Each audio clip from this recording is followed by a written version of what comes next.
Suelo empezar las predicaciones con una pregunta, pero esta vez voy a ser benévolo y no lo voy a hacer, porque suelo preguntar de qué hablé la última vez. Pero como esta vez hace tiempo que lo hice, vamos a no hacerlo. Os voy a ayudar un poco. Dejamos a dos hermanos que estaban separados, los dejamos juntos. Se habían encontrado. ¿Quiénes eran esos dos hermanos? Jacob y Esaú. Pues ahí, en ese final de historia, vamos a empezar en el día de hoy. Y os invito a que abramos nuestras Biblias en el libro de Génesis y vamos a empezar en el capítulo 33, que es donde lo dejamos. Si alguien quiere Biblia, Raquel se las puede entregar, que levante la mano y Raquel le llevará una Biblia. Génesis 33.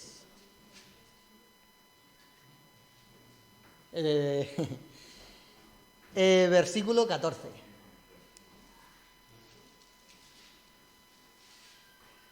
Si alguien necesita Biblia, Raquel ahí la presta. ¿Ya? ¿Lo tenemos? Dice que ahí estaban Jacob y Esaú, al final no se habían peleado. Jacob tenía sus miedos de que el encuentro no fuera muy positivo. Ya se habían saludado y deciden, le dice que se va a quedar en la zona, Esaú lo acepta y le dice que le acompañe. Dice, es mejor, ¿qué es lo que le responde Esaú? Jacob le ha dicho que se quede con él y que él lo acompaña y que vaya a su casa. Y Esaú le contesta, es mejor, versículo 14, es mejor que mi señor se adelante a su siervo, que yo seguiré el paso de la manada y de los niños hasta que nos encontremos en Seir. ¿Sí? Primera sorpresa que me llevé preparando esto. ¿Esto quién lo dice? Jacob a Esaú. ¿Y a dónde Jacob le dice, tú vete delante que yo voy detrás, ¿no? Porque mis hijos van más lentos, el rebaño va más lento, yo voy con los más lentos, voy atrás, voy poco a poco. Intenté echar la cuenta ayer, pero no lo tenía claro. Y antes de meter la pata, no voy a decir tiempo, pero vamos a ver todo el culto y no va a llegar a Seir. Y van a pasar muchas cosas por el camino.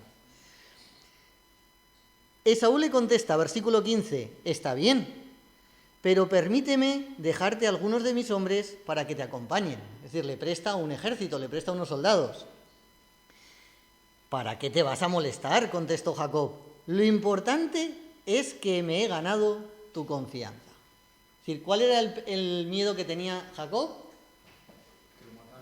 Que Esaú se lo llevara por delante. Entonces, vale, como no me han matado, lo importante es que has confiado en mí, vamos a dejarlo ahí.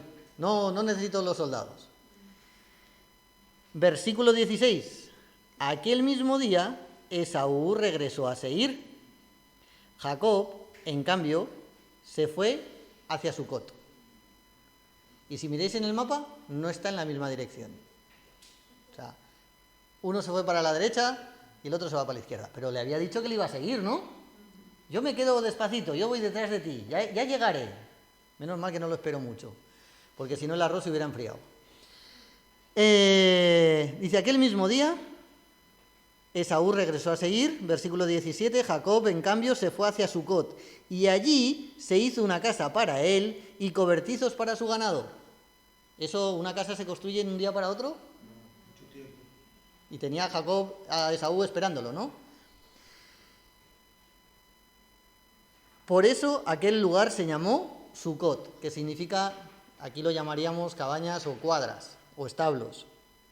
Cuando Jacob volvió de Padán Aram, llegó sano y salvo a la ciudad de Siquem. Después de Sucot se fue a Siquem, tampoco está en dirección a su hermano, en Canaán, y acampó frente a ella. Es decir, ya tenía una casa, tenía unas cuadras, y sin embargo se va a otra ciudad y acampa delante de esa ciudad. Versículo 19. Luego de 100 monedas de plata le compró una parcela a los hijos de Hamor, el padre de Siquem, y allí instaló su tienda, también construyó un altar y lo llamó Aloé Israel. Y vamos a parar aquí un poco la lectura. Le dice a su hermano que se vaya, que él lo sigue, pero se va en dirección contraria. Este Jacob ha pasado muchas historias en su vida, pero no sigue aprendiendo. Trampeó con Esaú, trampeó con el suegro, le trampean con la mujer y sigue jugando al escondite, al ratón y al gato en su vida. No vamos a leer el capítulo 34, porque todos lo conocemos, rapto y violación de Dina, así que no me voy a entretener ahí. Solamente voy a nombrar dos detalles. Dina era hija de Jacob y estaba en el campamento, allá a las puertas de esa ciudad. ¿Era donde había elegido Jacob el lugar para vivir? ¿Siquem?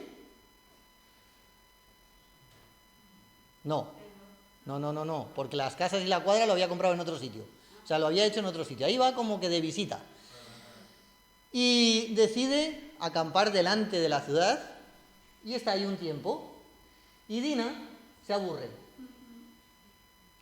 Y dice, me voy a conocer a las mujeres de esta zona. Y me voy a visitarlas, ¿no? Nos dice el texto que salió a visitar a las mujeres del lugar.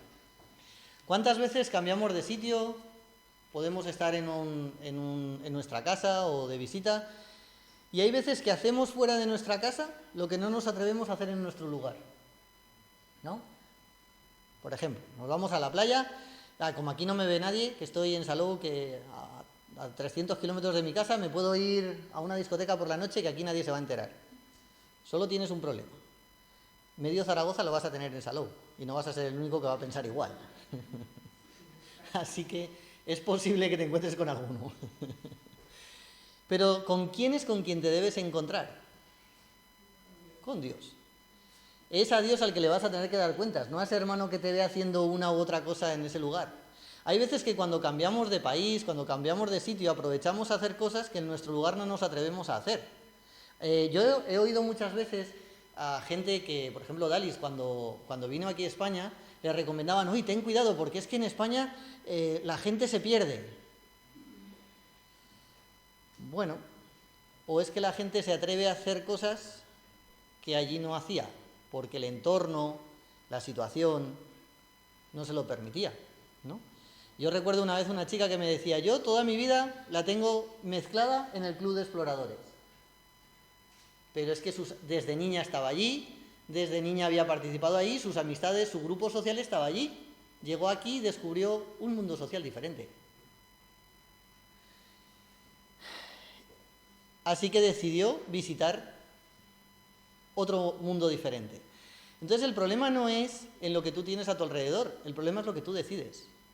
Dina decidió visitar, decidió conocer lo que tenía a su alrededor, decidió vivir lo que no tenía en su casa, la protección de su hogar.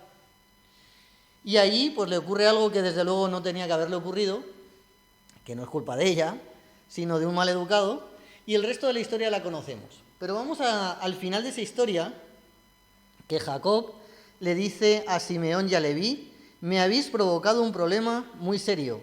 De ahora en adelante los cananeos y fereceos, habitantes de este lugar, estamos en el 34, versículo 30.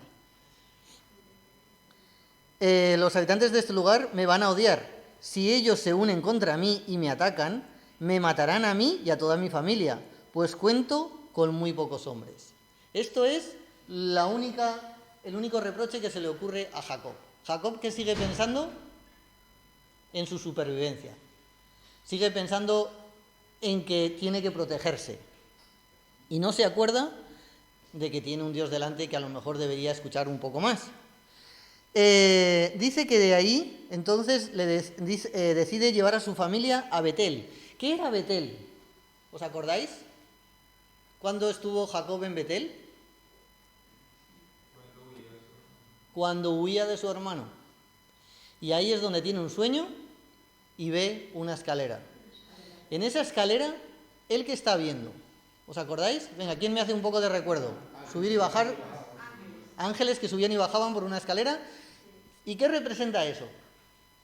¿Qué más pasó en esa visión, en ese sueño? Y le dijo que él sería su Dios y que seguiría la heredad de su padre. Y le cambió el nombre. Muy bien. Bueno, el nombre se lo cambia creo que después, si no me equivoco. Pero bien, cuando vuelve a pasar por ese lugar, ahí vuelve a ocurrir otra vez otra cosa. Y es que se pelea con el ángel. Cuando tiene problemas, Jacob decide pasar por el mismo sitio, otra vez por Betel. Vuelve otra vez a Betel, pero esta vez pide una cosa. Él que es... ¿Por qué pensáis que quiere volver a Betel? Porque quiere encontrarse con Dios. Es un sitio donde Dios ha hablado con él. Es como ese lugar donde nosotros podemos quizás encontrar esa paz, o podemos tener un buen recuerdo, o una buena situación en la que estar, y decide volver ahí, porque tengo problemas, porque mi hija ha hecho a lo mejor lo que yo no quería, porque mis hijos han hecho lo que no debían, y tengo miedo de que ese mundo de mi alrededor ahora se me vuelque encima, porque no lo hemos leído, pero se cargan la ciudad entera. Pero no solamente se la cargan y matan a todos los hombres y niños, es que se llevan a las mujeres, a los niños y a los animales. O sea, aquí, ¿entendéis lo que es? O sea, imaginaros en la Edad Media, que alguna vez hemos puesto ese ejemplo en Huesca, tenemos las murallas, viene alguien de Francia a visitarnos, se nos acampa ahí al lado de Lisuela, y de repente en una noche entra dentro de Huesca y nos mata a todos. Pues imaginar lo que haría Zaragoza y, no sé, vamos a poner Barbastro o Monzón, ¿no? En aquella época medieval, ¿qué es lo que ocurrió? Pues que el ejército de Zaragoza subió a intentar defender Huesca, ¿sí? Pues esto es lo que Jacob se estaba temiendo. Nos acabamos de cargar la ciudad, os la habéis cargado, os habéis quedado con todo el botín, ahora vamos a tener represalias. Así que necesito volver otra vez, esos movimientos, esas cosas que a veces nos pasan en nuestra vida, que nos sacuden los cimientos, que ocurren cosas que no queremos, pero que nos mueven, a veces nos llevan otra vez a Dios. Y eso es lo que hace Jacob aquí. Intenta volver otra vez a ese encuentro personal con Dios, a recuperar esa promesa que Dios le había hecho en ese lugar. Y le dice a sus hijos y a la familia: deshaceos de todos los dioses extraños que tengáis, capítulo 35, versículo 2. Dice: deshaceos de todos los dioses extraños que tengáis con vosotros, purificaos y cambiaos de ropa. Vámonos a Betel. Allí construiré un altar al Dios que me socorrió cuando estaba yo en peligro y que me ha acompañado en mi camino. ¿Qué es lo que dice aquí? Que lo socorrió. Hay veces que nos sentimos que Dios no está con nosotros. ¿Jacob necesitaba ir a Betel para que Dios lo socorriera? No. ¿La promesa de Jehová era solo en el lugar de Betel? ¿Era solo en aquella escalera? No. ¿Lo había protegido en otras ocasiones? Sí, muchas veces. Había multiplicado su rebaño, había multiplicado sus bienes. ¿Era pobre? No, para nada. Y encima se acababan de quedar con todos los bienes de una ciudad. Así que en esa situación estaba Jacob, pero necesitaba encontrarse con Dios. El que realmente se había alejado con Dios, ¿quién era? Él. Y había permitido que su familia también, porque lo sorprendente no es que pida que eliminen los dioses del campamento. Lo sorprendente es que en su campamento haya dioses. Porque vámonos al versículo 4. Así que le entregaron a Jacob todos los dioses extraños que tenían. O sea, ¿tenían o no tenían? Tenían. Yo me pregunto, ¿Jacob no podía haber hecho algo? A veces fallamos, a veces los más cercanos terminan yéndose a otros dioses. ¿Y qué he podido hacer yo? ¿Qué pudo hacer Jacob? ¿O qué hizo mal Jacob para que yo no lo repita? ¿Sí? Porque una hija se le va de excursión. Otros hijos deciden coger la espada y engañar a todo un pueblo. ¿Sí? Otros se quedan con todos los rebaños y dicen que es suyo. Pero no solo es eso, es que Dina no es la única que se ha relacionado con los demás. Dina es la que nos pone en el capítulo 34, pero todos han ido a visitar lo de fuera del campamento. Todos han ido a visitar la puerta extraña. Y no solamente la han ido a visitar, sino que es que lo han importado. A mí me gustaría haceros una pregunta. ¿Cuántos cristianos o creyentes convirtieron los hijos de Jacob en los pueblos extranjeros? ¿Os habéis hecho esa pregunta alguna vez? Perdón.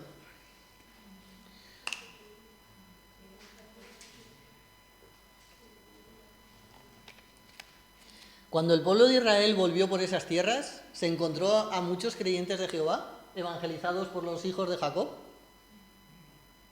No. Había un profeta perdido, que no tenía las cosas muy claras. Pero tampoco dice que tuviera muchos seguidores, ni tuviera muchas sinagogas abiertas, así que mucho éxito no tuvieron. Sin embargo, lo que sí hay es evangelización del exterior adentro del campamento de Isaac. Esto es curioso.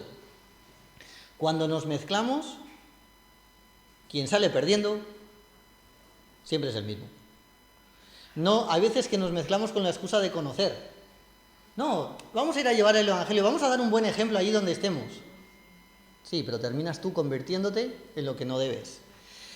Y traes esos dioses a tu hogar. ¿Qué dioses estás llevando tú a tu campamento? ¿Qué dioses estás llevando tú a tu vida? ¿Qué dioses estás permitiendo que los moradores de tu hogar lleven a tu vida? Porque no se nos olvide, también es nuestra responsabilidad. Así que estos entregaron sus dioses, los reconocieron, los entregaron y dice que los esconden. A partir de ahí tenemos que muere otro dato curioso. Habla de Rebeca. ¿Quién es Rebeca? Lo tenemos en el capítulo 35, versículo 8. Rebeca era una sierva y es de los pocos siervos que se dice en la Biblia su historia y que dice su muerte. Aquí no solamente la cuenta, sino que dice que la lloraron. ¿Qué relación tenía esa mujer con esos hogares? Si nosotros nos fuéramos hoy de la empresa donde estamos trabajando, ¿llorarían nuestra pérdida? Pues a Rebeca la lloraron y la enterraron como si fuera una mujer más del campamento. Nosotros hemos creado la misma huella en la gente que nos rodea. Dice que aquel lugar lo llamaron la encina del llanto, creo, o del lloro, donde lloraron, de tanta amargura que tuvieron en su pérdida. Después muere Raquel y al final llegan al sitio donde quería llegar Jacob. ¿Y tiene alguna otra visión? ¿Jacob tiene una visión aquí? ¿Se vuelve otra vez a aparecer Dios y pelea con él? ¿O ve alguna escalera? ¿O esta vez ve un ascensor? ¿Hay alguna relación porque haya vuelto Jacob al lugar? ¿Hay una relación directa con Dios por eso? ¿Alguna consecuencia? No. O por lo menos no está registrada. Realmente no es donde tú estés, es sino qué relación tú tienes con Dios. Da igual si tú estás en Betel, o si tú estás en la puerta de Canaán, o si tú estás en el sitio donde has edificado tu casa o tu cabaña. Lo importante es si tienes a Dios en tu corazón y lo que te acompaña de su vida. Pero, ¿sabéis? Sí recibe una visión que yo no conocía. Y esto me sorprendió al leer estos capítulos. Lo había leído varias veces, pero no me había fijado en ello. Y os invito a que me acompañéis. Capítulo 35, versículo 27.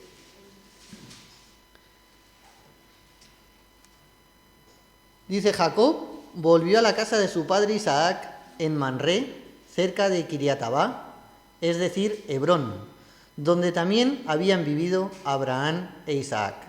Isaac tenía 180 años cuando se reunió con sus antepasados. Era ya muy anciano cuando murió y lo sepultaron sus hijos Esaú y Jacob. ¿Os acordáis del principio de la meditación? Tú vete delante, que yo te sigo con los hijos y...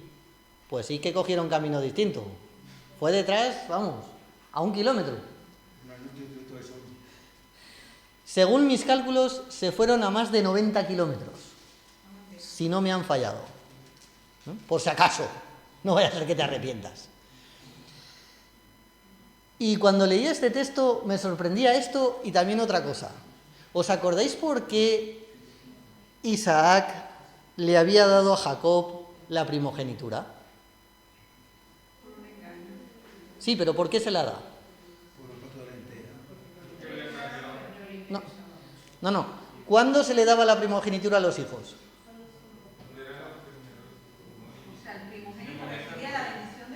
¿Cuándo? Cuando ya el padre sentía que iba a morir. Muy bien, Ana, muy bien. Ahí le dimos en el clavo. Y medio. Este hombre tenía una predicción estupenda. ¿Por qué anda que no tardó a morirse el hombre? No sé cuántos conocéis de estos que se mueren a cada minuto, pero duran años. A este pobre le pasó lo mismo. Se pensó que se iba a morir.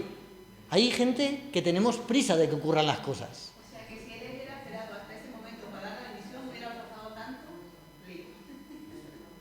¿No? Y hay veces que queremos precipitarlo, hay veces que tenemos prisa en que ocurran, prisa en que venga la tercera lluvia de no sé qué, prisa en que llegue el cuarto sello de no sé cuántas, prisa en que me asciendan en el trabajo. Hay veces que tenemos prisa por gastar la vida. Pues este hombre lo que consiguió fue quedarse sin los 2 hijos, porque no se llevó bien con ninguno, aunque Esaú, el malo de la película, es quien lo cuida. Es el malo, pero es el que lo cuida. Se queda en la casa, disfruta de Esaú, pero no puede disfrutar de Jacob. Y sin embargo, un detalle, así por curiosidad, ¿quién no está en la escena? Muy bien, no sé quién ha dicho la madre la primera por ahí. La madre es la que no está. La que ha metido toda la cizaña, la que ha metido la prisa, la que ha metido ahí el... No, yo voy a conseguir para que tú estés. Y además que dice que le gustaba vivir con Jacob. ¿Os acordáis cuando lo leímos? Resulta que cuando vuelve Jacob a su casa, la que no está es la mamá. ¿No? Nosotros a veces tenemos planes. Voy a hacer esto, voy a conseguir lo otro, voy a tener no sé qué, voy a hacer... Pero Dios tiene una varita que nosotros no podemos manejar. ¿Qué situación para ese padre? Cuando a la edad de 180 años le toca ver en su lecho a Esaú y a Jacob. Yo creo que el único consuelo que debió de tener es, bueno, por lo menos nos están matando, ¿no? Y es la única vez en la que hacen algo sin discutir y en común. Es una pena que a veces tenga que morir alguien de nuestros familiares para poder reconstruir una relación, ¿no? Yo conozco primos, conozco hermanos que no se hablan porque han discutido por no sé qué y hay que llegar a un entierro donde tenemos que ir por obligación. En mi familia, yo no sé en la vuestra no debe de pasar esto, pero en la mía sí. Que tú ves a un familiar que está en un lateral de la iglesia, el otro está en el otro lateral porque entre estos dos no se hablan. Le pregunta, yo no sé nada. Yo de ese, pero estás en el entierro. Sí, hombre, pero es que se ha muerto el primo. Ah, vale. O sea, vienes por compromiso de la familia, pero este no lo quieres hablar, entonces estás en la otra punta. O algo que aquí pasa mucho es que me quedo fuera de la iglesia. Hace poco estuvimos en un entierro en el pueblo y había más gente fuera de la iglesia que dentro.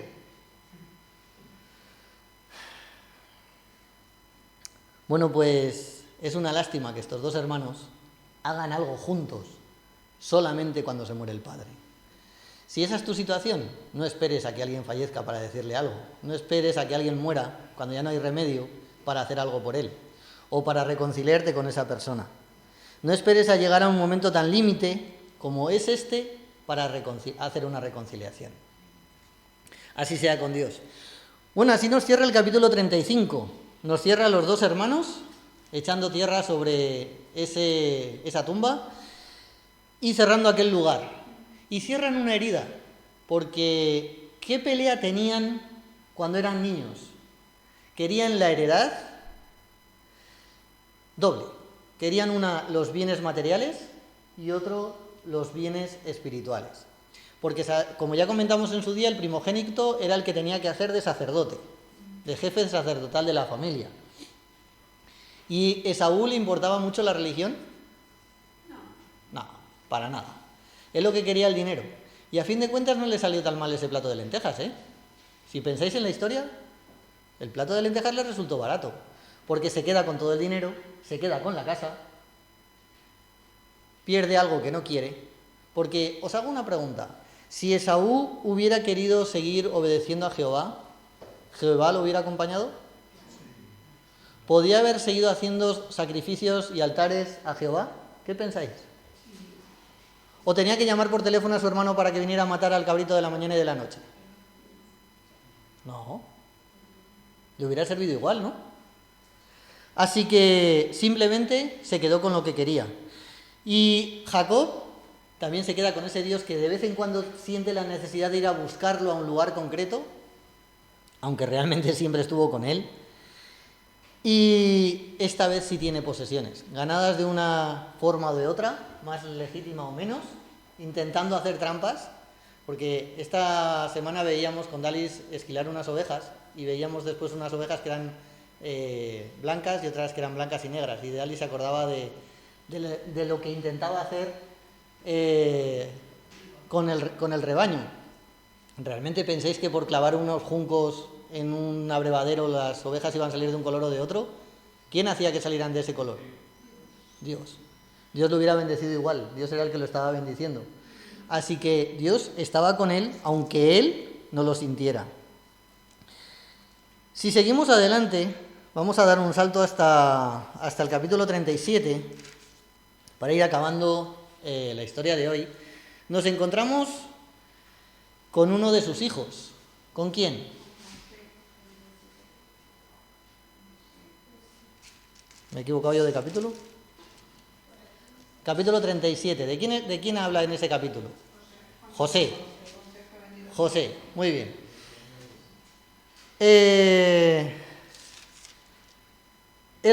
José recibe unos sueños, no vamos a entrar en la historia de José porque también es conocida y también hemos hablado una vez sobre ella. Y dice que los hermanos le tenían manía por unos sueños que habían tenido. Incluso el padre intenta bregar un poquitín, pero tampoco lo hace con mucho énfasis. No es que le eche la bronca por decirle nada, simplemente lo manda a callar. El padre sigue sin intervenir y sin tomar partido. ¿Os acordáis lo que hizo cuando una de sus mujeres le compra una noche por un platito de frutas del bosque? ¿Se queja Jacob de que lo hayan comprado? O sea, a lo mejor a vosotros os gustaría que os dijeran, oye, mira, que le daba a tu marido o a tu mujer un platito de arándanos, esta noche te acuestas conmigo. ¿Nos gustaría?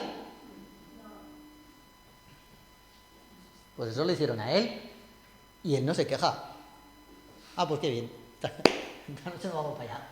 La siguiente pues nos vamos para acá, ¿no? Le faltaba un poco de tomar decisiones, un poco de llevar la contraria al mundo que te rodea.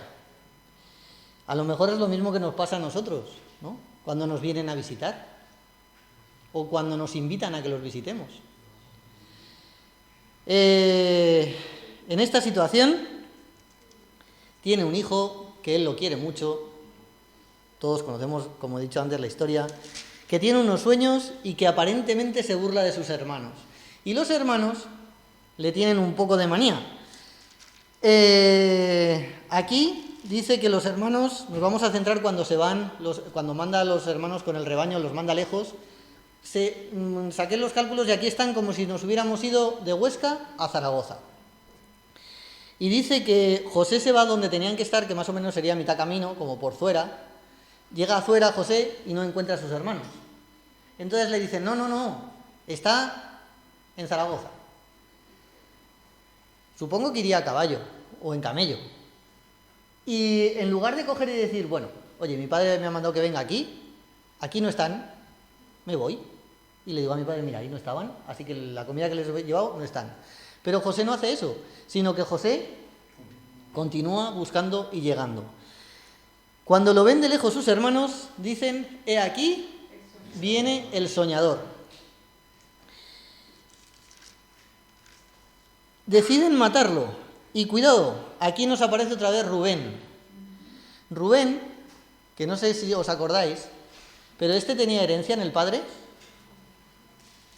¿Podía heredar algo Rubén de su padre?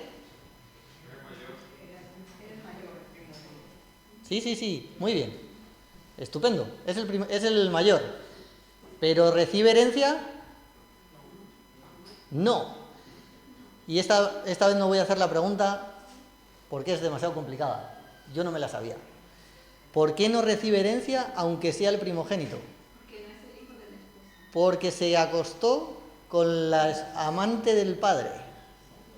Entonces, por acostarse con la madrastra, no puede recibir herencia. Así, un nombre muy inteligente este. Pues cuidado, porque Rubén, cuando escucha que los hermanos quieren matar al pequeño, él, vuelvo a repetir, no tiene herencia, sabe que no va a llevarse nada.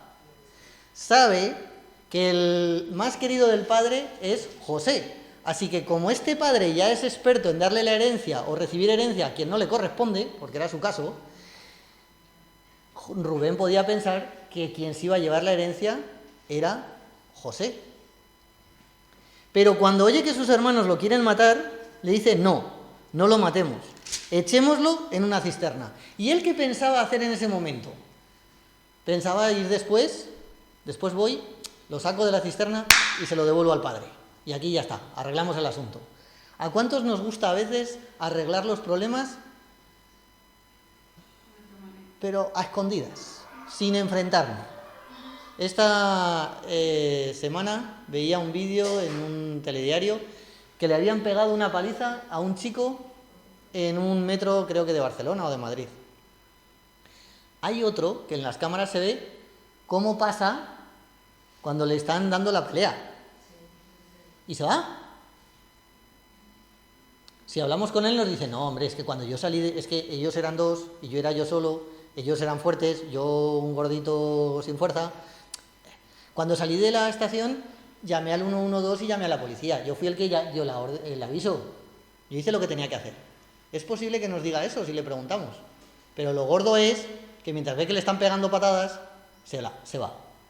Este Rubén decide defenderlo, pero por la parte de atrás. Cuando mis hermanos se vayan, lo vamos a sacar. Los hermanos dicen que se apartan a una distancia y se ponen a comer. ¿Y dónde está Rubén? ¿Está comiendo? No. Rubén ha decidido apartarse. Si leéis bien, os invito a que esta tarde leáis bien el capítulo 37 y veréis que Rubén ha decidido apartarse del grupo. Decide no participar del resto y dejar tiempo. No vaya a ser, dice, que sus hermanos descubran sus intenciones. Hay veces que justificamos nuestras decisiones.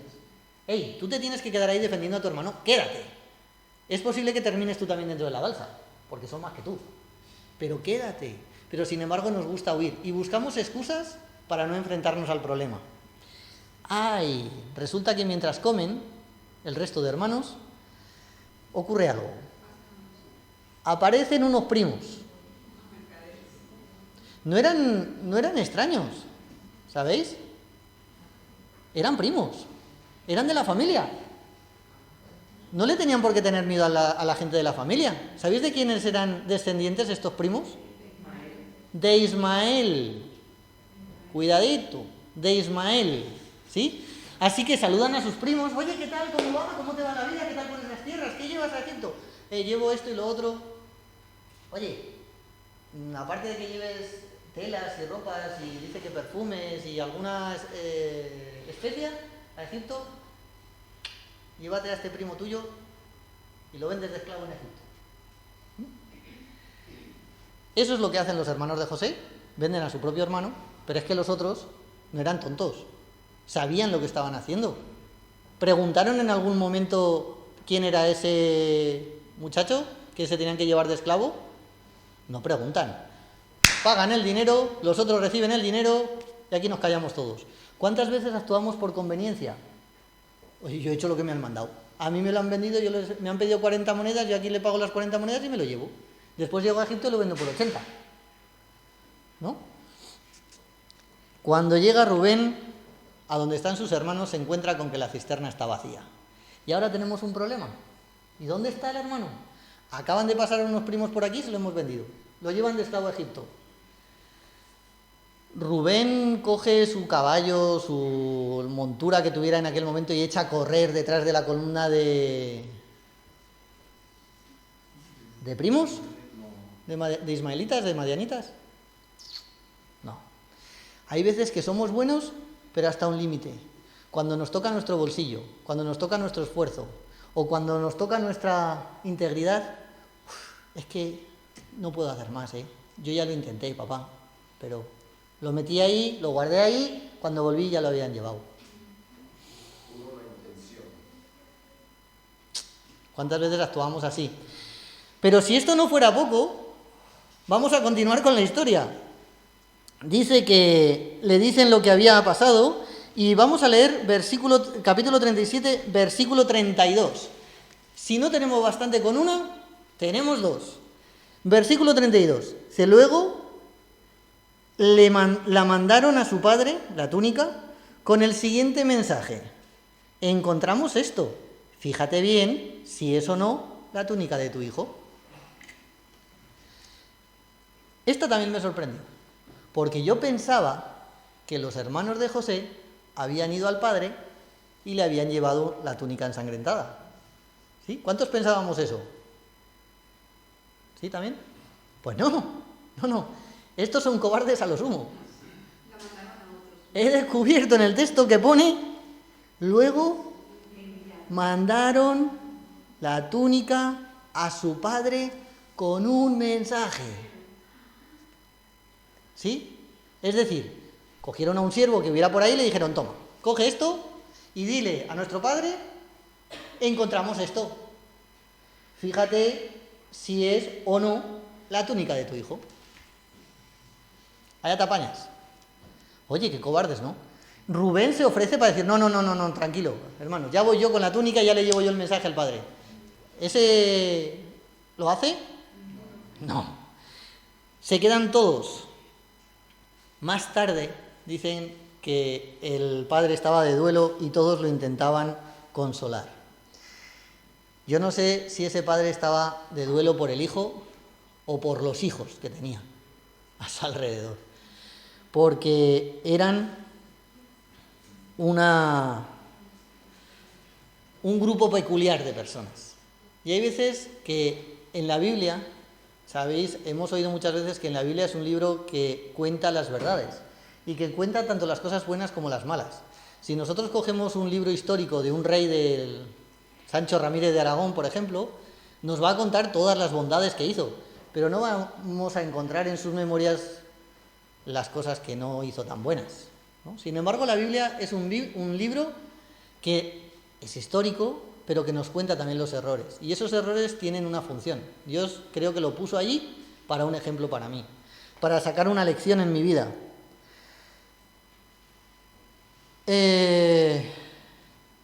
¿Cuánto tiempo tardas tú en ir a ver a tu padre? ¿Por qué este hijo tardó tantos años a volver a saludarlo? Quizás porque tenía miedo de reconocer su error. Quizás porque no quería ver a su hermano. Quizás por un montón de cosas o excusas que podemos tener, pero no fue la mejor opción. ¿Cuántos dioses tienes en tu vida que te sobran? ¿Cuántos dioses has permitido que entren dentro de tu casa, en tu vida y en tu corazón? ¿Cuántas veces haces lo que no te gusta? Porque es que a mí me gusta ir a ver lo que ocurre fuera, o es que a mí no me gusta enfrentarme a mis hermanos o a mis vecinos cuando hacen una trampa. ¿Cuántas veces eres un cobarde y decides apartarte del grupo en lugar de defender lo que tienes que defender y afrontar las consecuencias? ¿Cuántas veces tú o yo cometemos uno de los siguientes errores, de estos errores que hemos comentado? Tienes una herencia. Nadie te ha quitado la primogenitura, pero tienes que decidir aceptarla. ¿Cuántas veces te alejas de ella y decides buscar otras riquezas? ¿Eres consecuente de lo que te puede ocurrir si te apartas del campamento? No necesitas ir a Betel, necesitas ir a Dios en tu corazón. Esa es la función que tú debes hacer.